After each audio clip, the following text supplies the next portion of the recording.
attention towards that lane as well. We also know that Rookie back in the LPL, he's the player with the most solo kills on his side. We just saw Caps get 5 solo kills in the last game.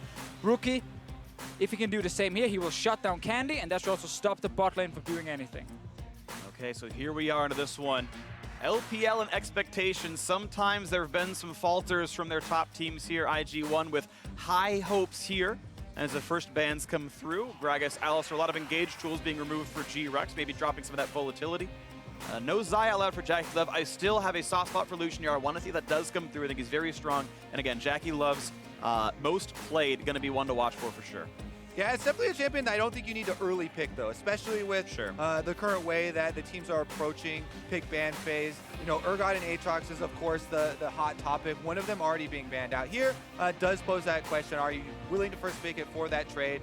With the support champions like Rakan, since Alistar is already banned, rises up even more. It's guaranteed engage and very, very useful against a team like this. And then also the Kaisa, which has kind of been one of the go-to first picks, especially when Xayah is already banned away. We've seen that 80 carry trade quite a lot during the tournament so far, but it is a Kaisa pick. So IG telling us early, we're not looking to win bot lane.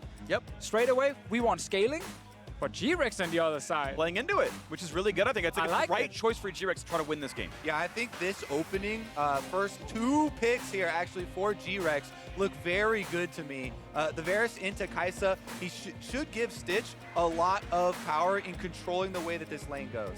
And I really like what they're doing, and it fits perfectly with what you guys said about, you know, trying to win the bot lane early game. What should also happen, once they've won the bot lane, the Tahm Kench is just the best support at actually snowballing the advantage further because of his ulti. Like, the moment he can sit in mid lane and you already have push, top lane, bot lane, he can go anywhere he wants and you can just continue to pressure the enemy team down. This is really telling me it's all about get that bot lane ahead and then use Tahm Kench ultis. They're piece to the jigsaw puzzle if they are to win. And Rookie throwing down the gauntlet blinds the Irelia into GRX. You said Deficio, oh, Caps, you know, he just racked up like 5 solo kills in the last game on Irelia. And Rookie heard the challenge. He's ready to accept it here into any champion Candy wants to pick. Now, of course, this can flex, but I'm curious if it will even happen. Irelia feels like more of a shy pick than it is a Duke pick, but it's still got to be considered that it might go either way. And this one, as Olaf gets grabbed, probably the best early game jungler, locked in for Bebe to try to get some of that early pressure. Again, still fits the puzzle of how GRX wins. Exactly, and this is the kind of jungler where you could go mid and actually try and shut down Irelia in the early game. Like, the first couple levels are really not that scary, so you can try and focus her down and then go bot lane after, but I just want to see an aggressive Olaf performance. Everything so far is screaming early game on the side of GRX. You know, I want to see a throwback to G4 versus Faker, Irelia versus Olaf in the mid lane. Oh, we had that at Worlds before. What's that little 1 or 2 we got? The champions have changed a little bit. And Olaf would not have the same chances in the matchup. But as you can see, even more mid lane bans coming through. LeBlanc banned away from GRX, even with the Irelia, kind of giving more credence to what you said before. Irelia is the possible flex. And that was the interesting, like, the response to that was a Lissandra ban. Even though I feel like Lissandra is actually good into LeBlanc, but regardless, it is GRX's turn now to take their pick. And they're going to go ahead and make another sort of ambiguous choice. This Sion, we've seen it from another one of those LMS mids in Maple. Of course, a great mid laner in his own right, obviously, but this Sion go mid or top, so they will wait to see what the Invictus Gaming lineup is. Yeah, but we can quickly talk about why is it a good pick for Flash Wolves. It's because Maple can use it to roam bot lane and get a lot of early control for his team. You can do exactly the same here with the Varus and Tahm Kench picks, so GRX might just take that page from Flash Wolves and say, this style really works for early game snowball, and Sion mid suddenly could make a lot of sense. And look at this, we keep going, oh yeah, Invictus Gaming, time trials, early game, so quick, but you know, they picked the greatest late game scaling AD carry and a very late game scaling jungler in Zac here now too. Yeah, so they're even the Ryze. Not exactly going according to that plan in Champion Select, and I think this does leave the door open for GRX to try and, you know, have a good attempt at an upset here. They had a very strong play-in performance, and coming into this one with a decent amount of confidence. All right, well, still flexible champions with the Ryze and the Irelia there for Invictus, and the last pick will be Syndra into the mid lane for sure with Sion topside. Just up to Invictus to line up their champions the way they want to go. Certainly does feel like more of a scaling composition for IG, but players so good they can still win the laning phase here. GRX, this will be a tough test for them. Arguably their hardest test of the group. I definitely agree for now. Sure. We have to see once we get IG versus Fnatic later. I just think for GRX, like, I like the lane setup they can have. I'm just looking at mid lane specifically, especially if it is going to be this Irelia pick for Rookie, because we just saw the matchup last game and it went super heavily in Irelia's favor once she completed Sion and could look for all-ins. Before that, it was fine for the Syndra. Candy, there's a lot of pressure on you. You're against the best mid laner in the world and you cannot die. A big part of it is landing the knockback or stun here on Irelia when she comes in with the dash. Not allowing her one of those gap closers means a huge difference in the amount of burst damage that she can actually get off. Summoner spells are going to play a decent part as well. Expect a defensive one here out of Candy. I think the jungle matchup might also maybe stay the hand a little bit here. Olaf is going to have more pressure than Zac. Zac can gank from fog and can be very, very scary and set up these kills, but no one outfights Olaf pre-5, and that could be a big difference here. Bebe coming in his first game of Worlds on the team, played most of the games throughout the GRX regular season.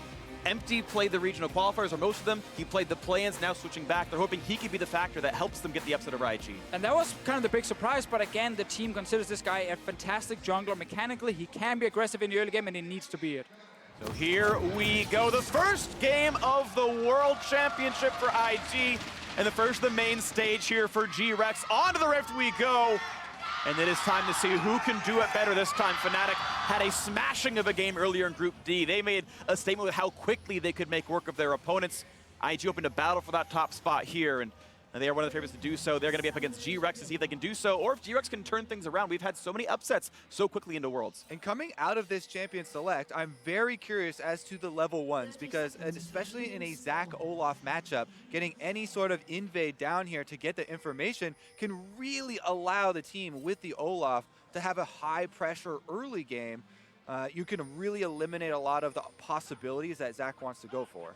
It is a little bit scary for them with the Braum, of course, on the other side. You don't want to face check right into him, and it looks like GRX are just fanning out completely. There's a ward in the river towards the Drake, but that's about it. Yeah, defensive Ghost Poro activation as well behind their own red buff to see for possible invades. So it looks like there isn't going to be even any sort of scouting going on, and Ning is just going to be able to start off on his own red with a nice pull from the bottom lane. And Phreak, you already talked about, you know, Zac scaling on his side, Olaf early game.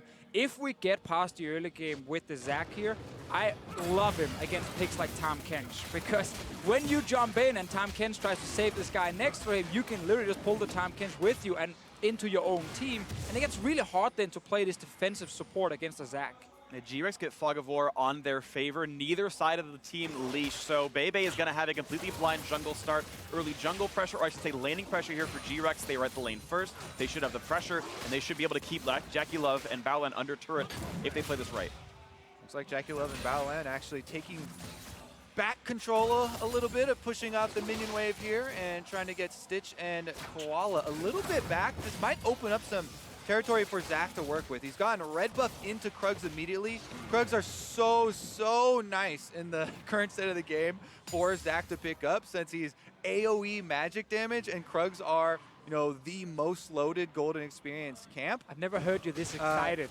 Well, it just feels that's Earning gold is the best thing in League of Legends. That is the best thing about Zac's early game, is killing Krugs as early as possible to get them to reset so you can kill them again. Yeah, there was a lot more the second time around. They're actually nerfing the first spawn. Either way, this is actually a pretty passable start. Barely a camp behind against Bebe here, who is doing pretty well in the Olaf, but that's to be expected. The bot lane, not plus or minus anything. The fact that Kaisa is holding equal against Varus is already a great sign for JackeyLove. Yeah, they got some really good trades on the side of IG here. Both Baolan and JackeyLove landed some damage onto Stitch and kind of forced him to be a little bit more passive and not just perma-push lane early. And that's meant that we don't get GRX just early level 2 and try and bully out this lane here, early on at least. Bebe, however, full clear, will recall, should get his boots very soon, and then we might get the first gank. Or he says, you know what? I don't even need that. I think he's just looking for a Rift Scuttler. He's not going to find it early. They both got on his way. Ning should get it in time. One more hit. Yep. There's the pickup there. Still a camp behind, but the slow is in. Yeah, Rookie already has push priority. Cannot come back in there.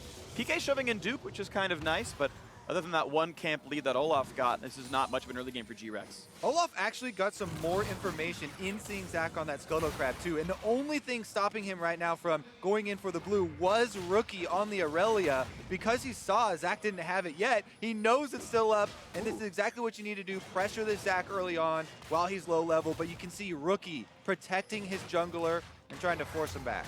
One thing to note is Ning did use Smite, and that was seen when he went for the jungle camp, but there's no chance to steal it away. Oh, it reset! No. That's gonna lose a lot of time. Yeah, I believe the Aurelia dash got him closer, so it switches targets. Whenever a jungle monster does switch targets, you lose more of the patience, and that was the last little tick of patience he had. That's what I call a rookie mistake, Kobe. That's unlucky there, but such is life, and 30 seconds lost for Ning. Baby sees everything. There's a ward on him. He's now back on the map with boots. Level 4 Olaf. First gank here. Will mean a lot for a team that normally needs to win the early game to succeed. They're not famous for their late game macro on the side of GRX. It's very much win early, big team fights, take the game. Yeah, neither team here really super famous for the late game macro coming in, so hopefully we'll just get some fireworks early on. He does have the option of going bottom for the Scuttle and rerouting through this bottom of his own jungle side, so he can continue to just power farm. Olaf also, can clear very quickly and should be able to keep the threat of his Predator boots around mid lane and keep Rookie at bay a little bit. Aurelia's approaching that level 6, so you have to start thinking defensive-mindedly. Yeah, and you get a little bit scared as well when Irelia hits level 6, not only the 1v1 potential, but also if Zac is around the corner and you go for a gank against her, you can turn it around so quickly, especially against a champion like Olaf when he's diving in towards Rookie. But I'm looking at the other lanes, like where could he gank? Like there is gank set up early bot side with Glacial Augment on Time Genji, but it's not perfect. You kind of want level 6 on Varus. And top lane with a Sion, it's hard to get close enough against a range champ like Ryze, so I don't feel like there's an easy lane for him to go towards. And with so many people here congregating around the mid lane, we keep cautioning against Aurelia level 6, but Syndra as well, burst damage should be respected. When you're a support up there or a jungler going towards mid lane, when mid laners have just hit level 6, is one of the scariest times, because when in those 2v2s or 3v3 situations, you just turn and focus on the jungler or the support that's coming. Here goes Ning! Gonna find himself the first Q. The auto attack can pull Koala in, not gonna go for the rest of the damage, so pretty easy walk away for GRX, but the first gank comes in. Just pushes them back a little bit, doesn't get to do a whole lot there. 2 camps topside for Ning to grab after he recalls. Obviously wants to get level 6 badly, and then we can actually see a really cool gank towards the Tahm Kench lane. Meanwhile, GRX controlling bottom side with the push, as mentioned in pick and ban phase, also vision.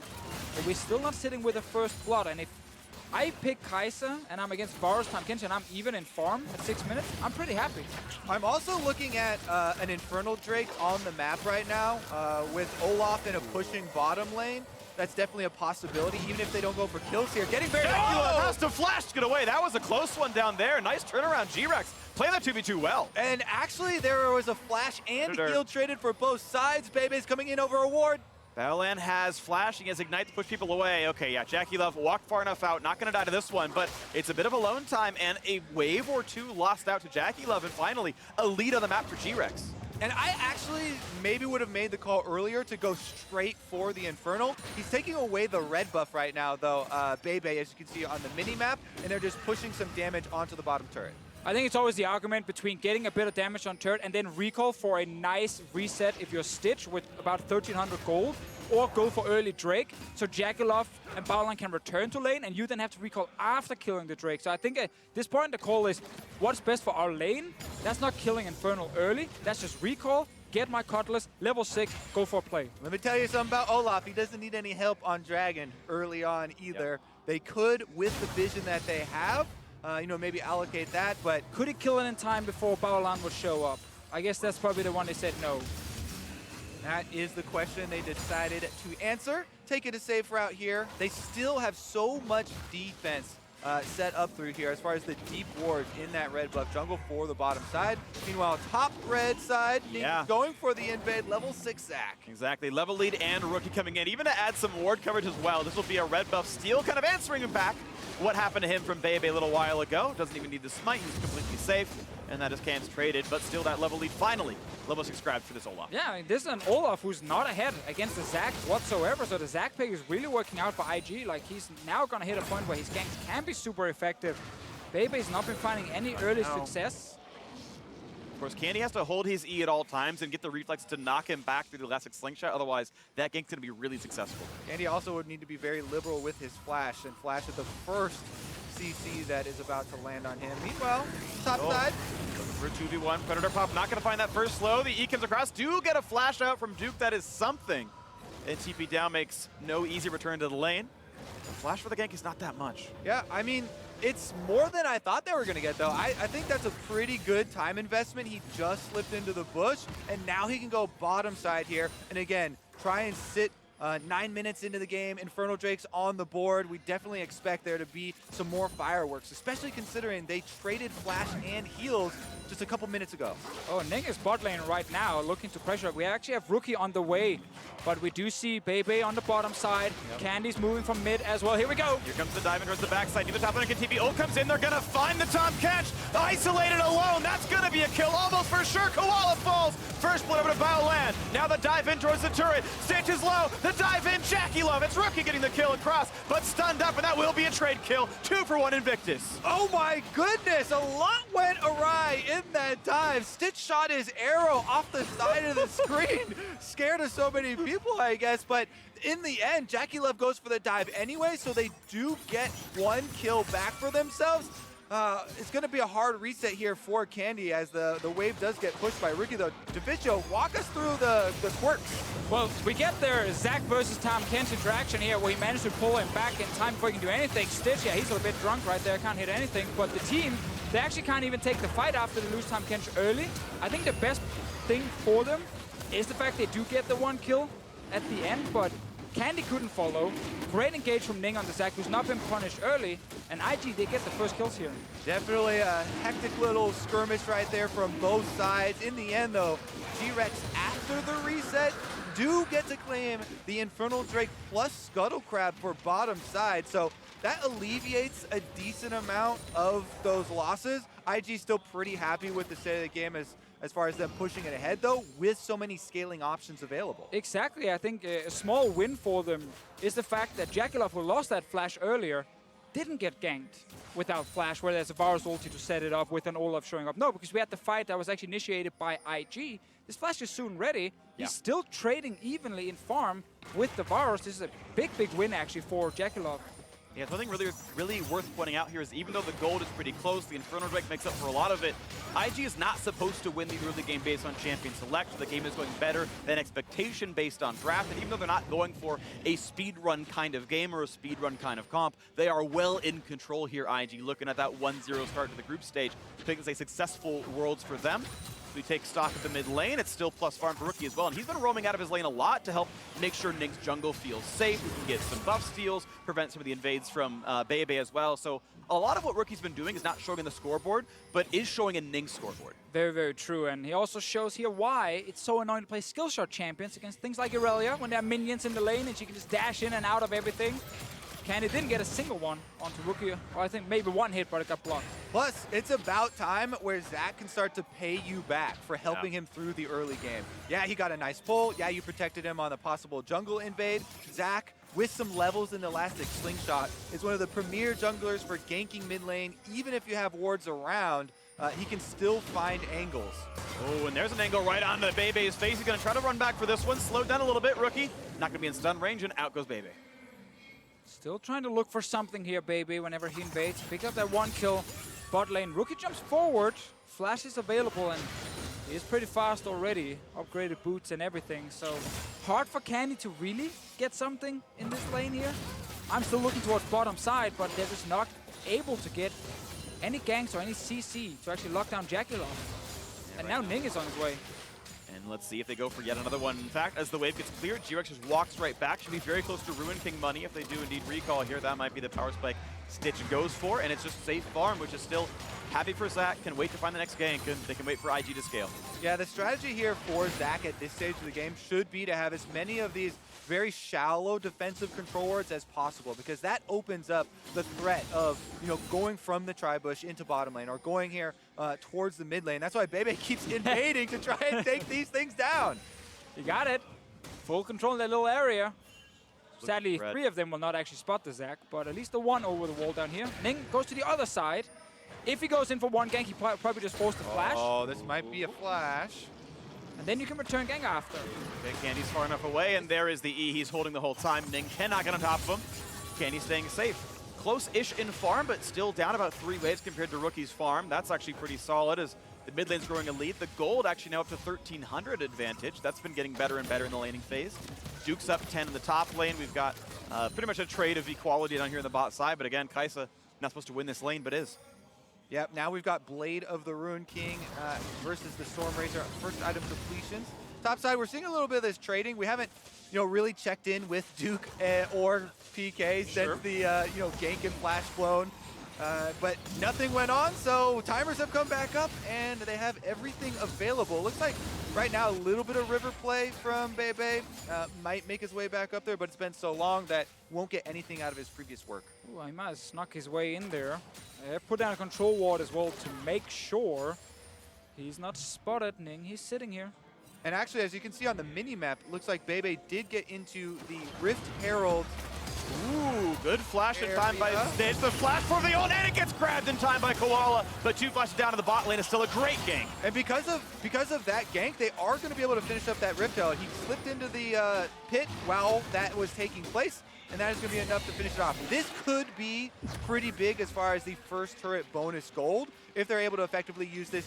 Having seen Zac bottom side, this is a rush. Trying right away. Duke has a flash, gets slowed though. This could be the chase center that can get the Q channel to happen. Duke has no way out. The damage is there. And a kill on the top side, 2-2 on the game. And the perfect opportunity to pop a Rift Herald undefended. That will for sure be able to get this turret. Let's see it bottom side though. 3 members from IG are trying to take down bottom turret. And that's not going to be fast enough as the structure will go down to the top side. And as they shove in the next wave, it will be at least a trade of turrets. But that couple hundred gold for the premium is still going to be nice. And now Tom mid lane delivering even more. Looking to chase on Rookie. Not going to happen yet, but he is pushed out. And 3 for 0. This turret will fall very fast. GRX turn up the pace in the mid game, following Herald on the top side as well. They're going to go 3-1 on turrets. You can't leave Herald pushes unanswered. They get 2 turrets immediately with it. Aren't going to push up the extra way because they see the recalls here, so there's not going to be another charge that gets off. But what a bum rush right there, able to even up the gold.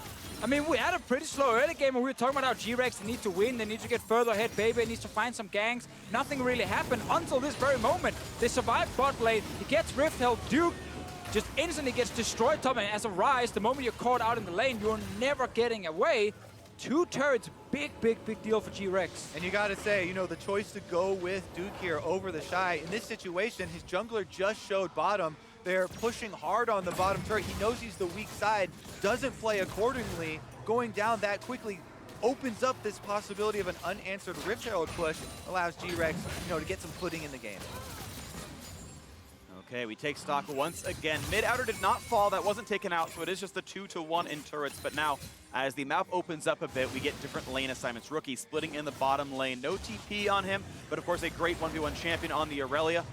Most of the marksmen now should be in the mid lane. Nice pickup there by PK, gets the blue buff for himself. And we'll get to see now what happens in these side lanes as Ning waits for something to do in the mid side.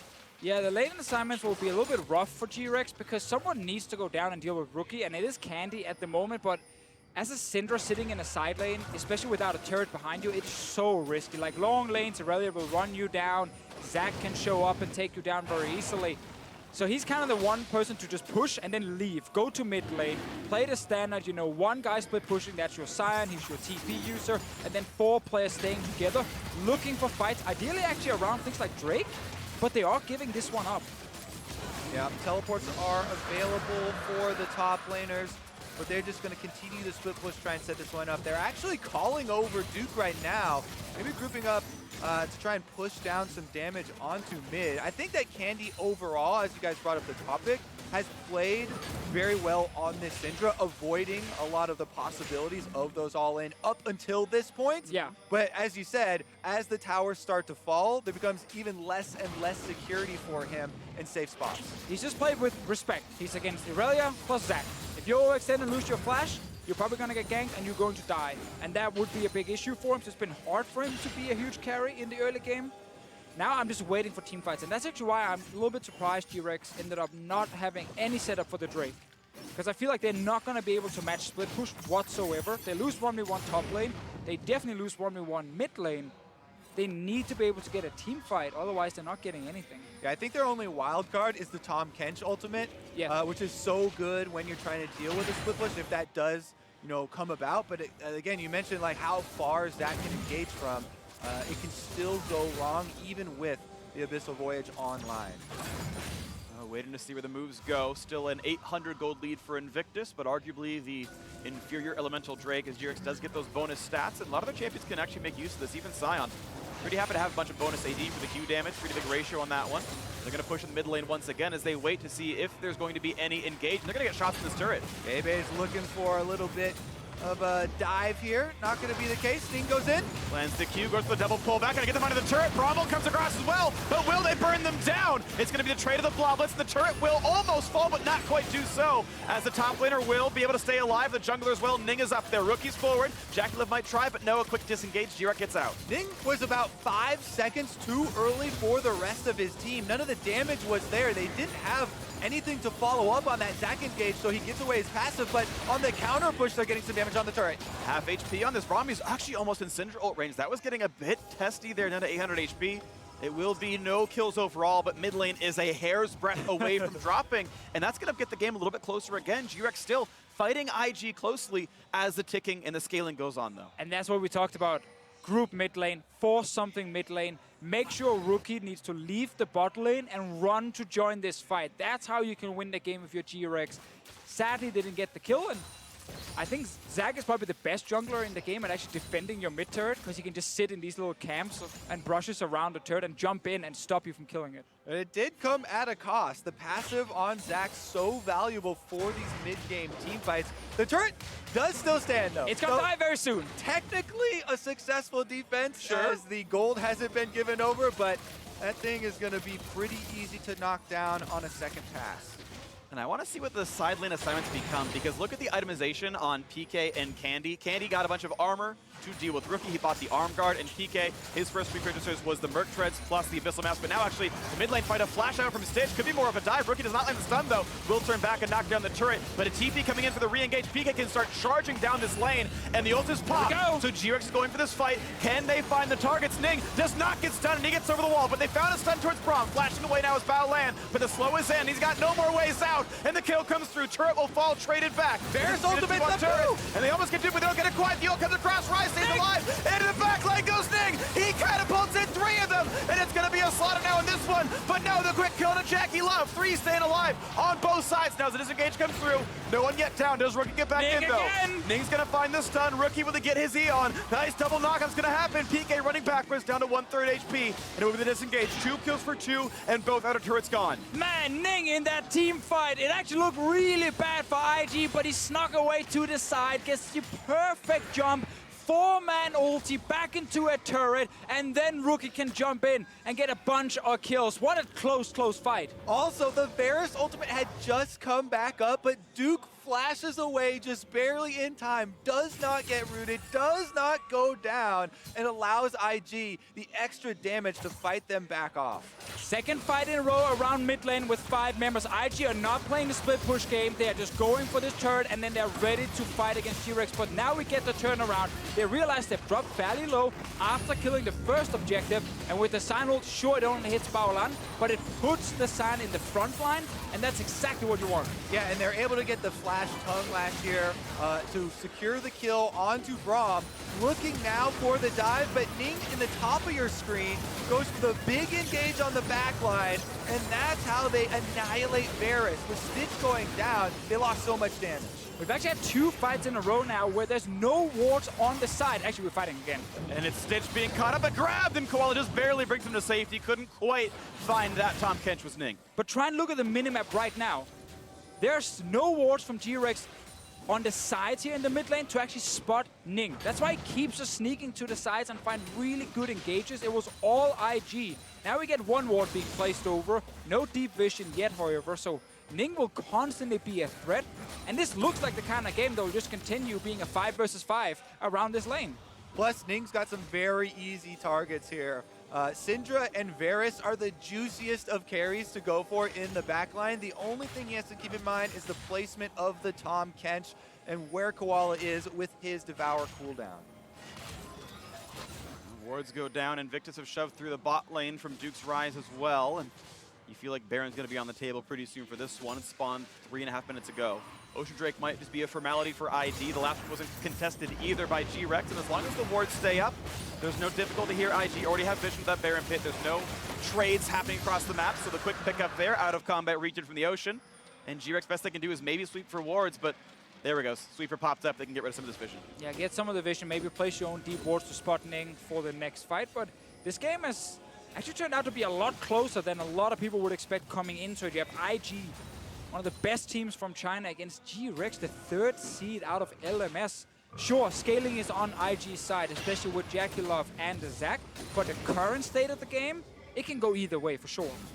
Definitely depends on the outplayability of this dive. Zac into an Irelia and Kaisa follow-up for damage. If he hits one of those priority targets, one of those low mobility carries. Gonna find like Candy. They don't save him! Oh, just barely they do, but the knockup is there. They can chase in a Koala. Candy's gone as well. He's gone to the back line. Rookie's hoping to get even more on this one. The 3rd kill is in. They're looking for number 4. Olaf's got nowhere to go. Goodbye. A quick team fight out for IG. And that is going to be a huge push forward for IG. Baron is on the table. That will be picked up effortlessly, and that is going to translate into several turrets in their push on the power play. And once again, the Zac starts everything. No flash on Candy. I think Ning just spotted with the sweeper that someone was over there because he didn't have vision himself when he jumped in. Didn't matter, however. The Zac can tank so much damage, and GRX cannot deal with this jungler.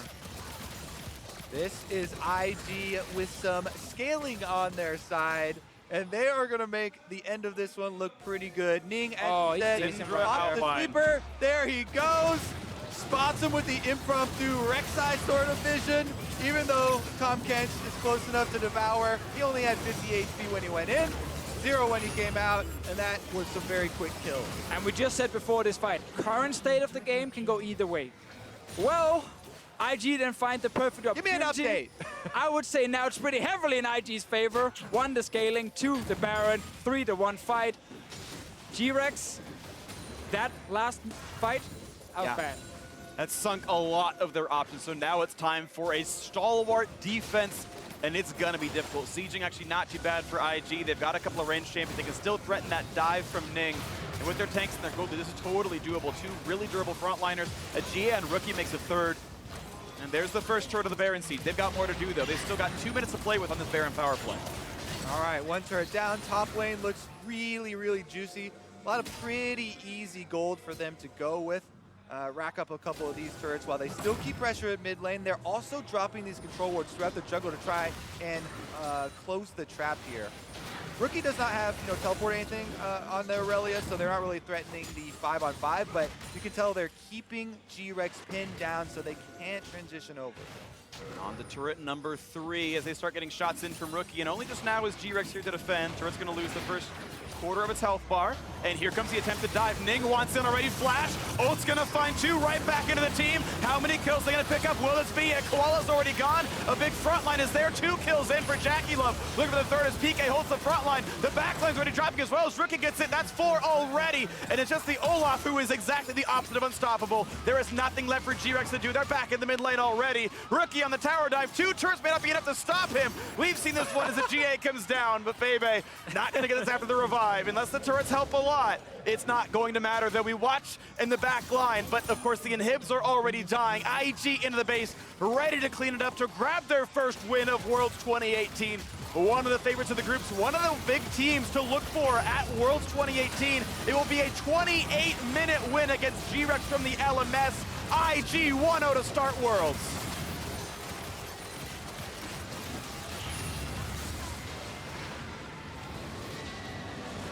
And what a victory it was. They come out of the gates with a Zac Irelia Kaisa dive.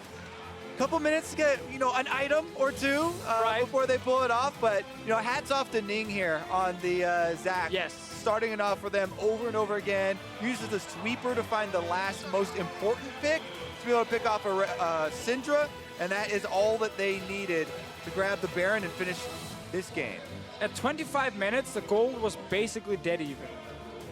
We just had a fight, slightly in favor of IG, but GRX still kind of fighting back. And then Ning find 2 great engages in a row, and the game is over. They always had the scaling. We always knew the late game would be IG favored, but ended a little quicker than I expected. One fight's all it took. It's so funny because this is like a team with such a fast game time. It's barely over 30 minutes.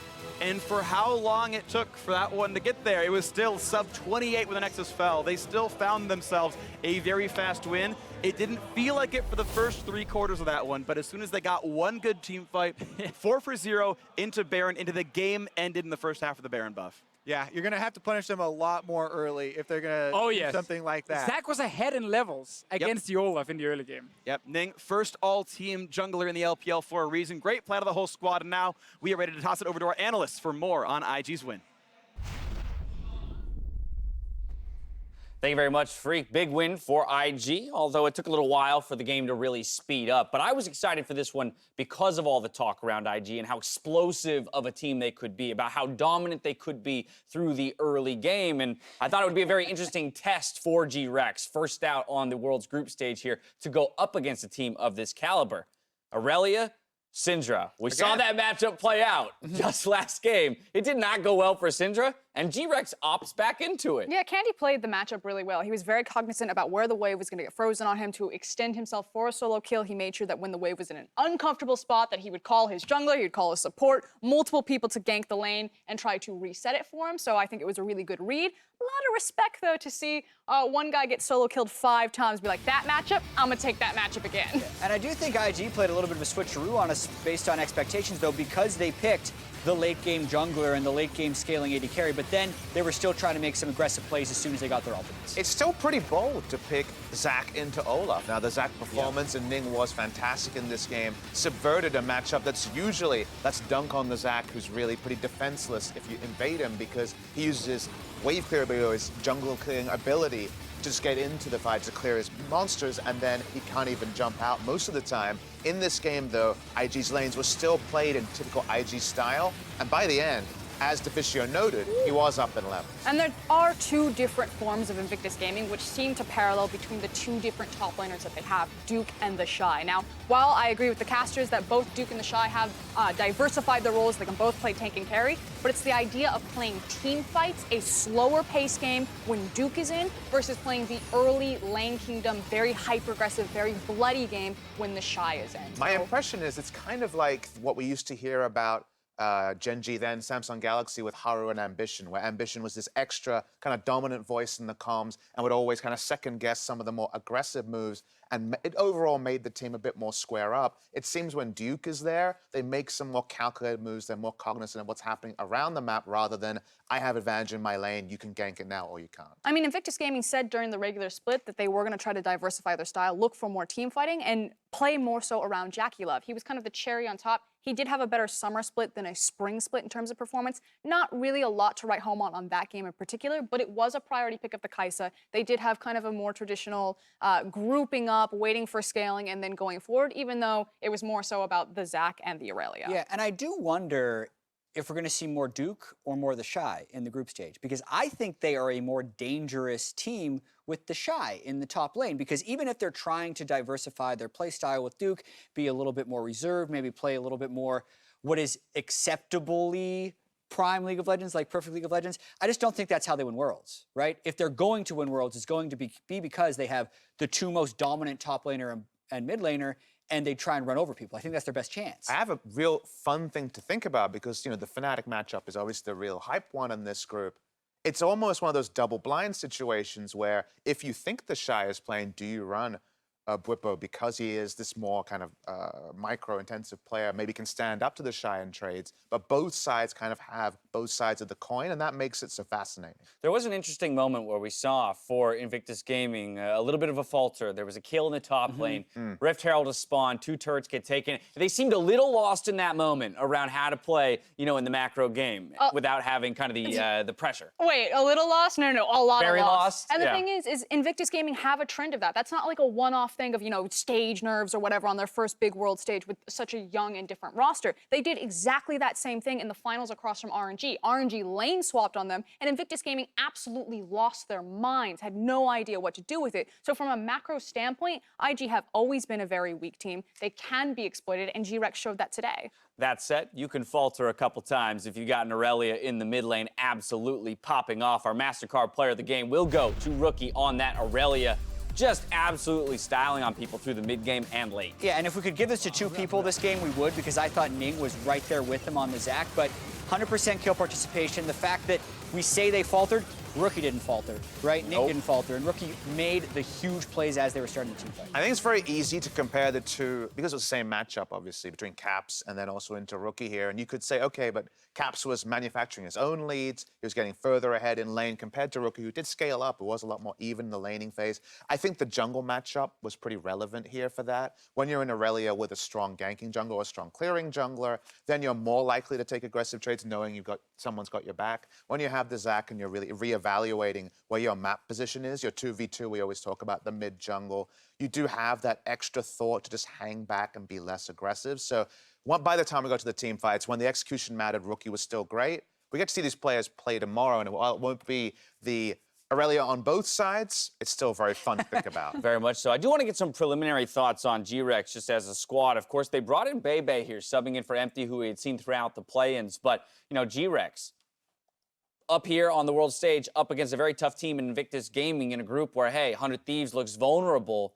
You know, they could challenge if things go right. And I say they looked pretty decent here. Yeah, I feel like they were really tested in their lanes, especially with a lot of those matchups. Fell down in some of the CS, but managed that they recognized when they were on the back foot, how to play safely around it, and then had some good execution in terms of macro play. It really just was kind of the individual miracle moments that Ning and Rookie performed that blew this game wide open. So GRX do look rather competitive in terms of, you know, minute 1 through 15 so far. A couple games left to go here on day 2 of the group stage. As a reminder that you can support your favorite teams with the championship Kazakh skin and corresponding chroma, which allows you to rep your squad with a special recall border and a whole bunch of other league-related content. We'll be right back for more Worlds as Team Vitality and Cloud9 gear up for Game 5, so don't touch that browser.